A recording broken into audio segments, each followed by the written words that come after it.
How do you deal with all the stuff that's going on around you and everything's falling apart and you have to stay in control? And it doesn't matter whether you're a business owner or you're on a job site or you're a crew lead or a superintendent or a project manager. You've got to deal with some of this stuff on a day-to-day basis. And the stress that we deal with, the levels of it. A few years back, I was overweight. I was 315 pounds. I was on blood pressure medication. I was going through a lot of stuff. And what I started doing was changing my eating habits. I started changing my eating habits. I stopped drinking coffee. I started exercising. I started walking. I'm going to the gym. I got a personal trainer.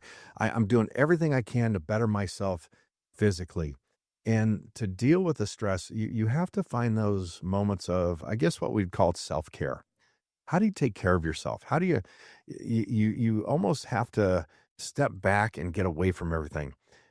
Maybe it's on a weekend, you turn your phone off for the day. For me, I helped teach a hands-on painting class on Saturday. My only day off was Sunday. For me, I just shut down. I didn't answer my phone. I left it in the room. I walked away from it. I didn't even want to see my phone. If I got a phone call, I wasn't, "Yep, let it ring. It's just going to go. I'm not going to check it till later." I had to shut down.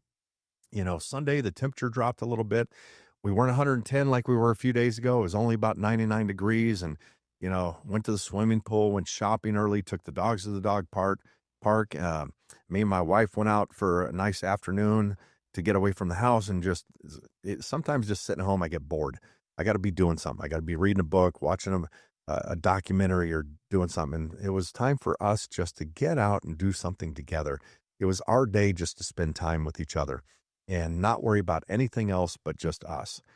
And it's difficult. We go through that grind every single day.